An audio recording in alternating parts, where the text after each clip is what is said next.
লোকসভা নির্বাচনকে কেন্দ্র করে মানিকচক ব্লক তৃণমূল কংগ্রেস কমিটির তরফে কর্মী সভা শনিবার মালদা মানিকচকের মানিকচক কমিউনিটি হল প্রাঙ্গণে কর্মী সভাটি অনুষ্ঠিত হয়। এদিন উপস্থিত ছিলেন দক্ষিণ মালদা লোকসভা কেন্দ্রের তৃণমূল প্রার্থী শাহজাহান আলী রেখান, মালদা জেলা পরিষদ সভাধিপতি লিপিকা বর্মন ঘোষ, মানিকচক বিধানসভার বিধায়িকা সাবিত্রী মিত্র, জেলা পরিষদ কর্মাধ্যক্ষ কবিতা মণ্ডল, মানিকচক ব্লক পঞ্চায়েত সমিতির সভাপতি পিঙ্কি মণ্ডল সহ অন্যান্যরা।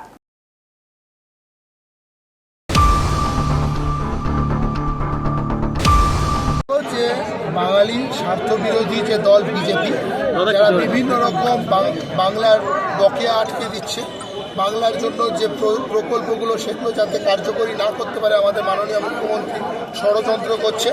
তাদের নির্বাচিত 18টা সাংসদ বাংলার স্বার্থ না দেখে উত্তর ভারতের গুজরাটের স্বার্থ দেখছে। এদের সকলকে নির্বাচনে একটা শিক্ষা দিতে হবে, যাতে মমতা বন্দ্যোপাধ্যায় সরকার তার উন্নয়নের ধারা বজায় রাখতে পারে এবং আমরা যেন দিল্লি থেকে লড়ে আমাদের বাংলার অধিকার এই বাংলার অধিকার দিল্লি থেকে নিয়ে সেখানে প্রতিষ্ঠিত করতে পারি।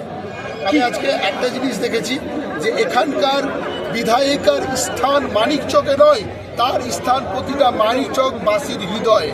এইটা সাবিত্রী মিত্রর মতো প্রবাদ প্রতি একজন বিধায়িকা আছেন বলেই সম্ভব হয়েছে। আজকে তার আশীর্বাদ আমার মাথার উপর আছে, আমার এই মানব জনমে পরম পাওয়া। যেভাবে আমাকে ভোটে দক্ষিণ মালদায় কি ইস্যু থাকবে? দক্ষিণ মালদায় প্রথম ইস্যু থাকবে যে আমরা এখানে কোনোভাবে এনআরসি এবং ক্যা হতে দিব না।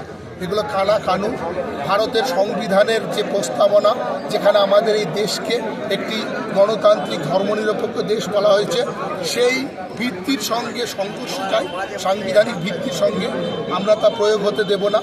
বাংলা বিরোধী যে চক্রান্ত করছে দিল্লি, যে তারা প্রকল্প আটকে দিচ্ছে, টাকা আটকে দিচ্ছে, আমরা তার বিরোধিতা করব এবং এর সাথে সাথে গঙ্গা ভাঙন থেকে শুরু করে বিভিন্ন রকম ফুড প্রসেসিং থেকে শুরু করে যে উন্নয়নের দাবিগুলো আছে, তার একটা সম্মিলিত মালদাবাসীর ভয়েস হিসাবে আমি দিল্লিতে প্রতিনিধিত্ব। গতকালকে একটা বড় একটা ইস্যু গঙ্গা ভাঙন, নদী ভাঙনে জড়িত, কি করবেন জিতলে?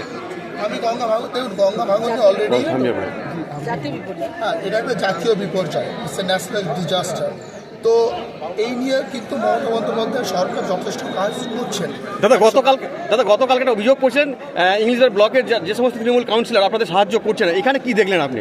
গতকাল আমি কোনো অভিযোগ করিনি, আমার বক্তব্যকে খাবলা খাবলা করে তুলে চালানো হচ্ছে এবং আমি এটাকে সর্বৈবভাবে নিন্দে করি যে একজন সাংসদ পদের জন্য প্রতিদ্বন্দ্বিতা করছে, তার লড়াই শুরুই হলো না, তাকে এইভাবে বিকৃত উপস্থাপনা করে লোকের মধ্যে ভুলভাবে এক শ্রেণীর মিডিয়া, সকল মিডিয়া বন্ধু নয়, ফলে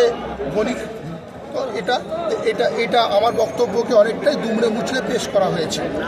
কিন্তু মানিকচকে বলুন আর ইংরেজ বাজারে বলুন বা আপনার যে কোনো বিধানসভাতে বলুন, আমি আসার পর থেকে আমি একটা কারো কাছ থেকে পুত্র সম, দিদির কাছ থেকে, কারো কাছ থেকে ভাইয়ের মতো, নিজের ঘরের ছেলের মতো আমি ব্যবহার পাচ্ছি। আমি কোথাও কোনো সমস্যা দেখিনি। দাদা, বিগত লোকসভা নির্বাচনে তৃণমূল তৃতীয় স্থানে ছিল, এবার কি আশা করছে? না, কিন্তু তারপরের তা বলুন, আমাকে জিজ্ঞেস কর।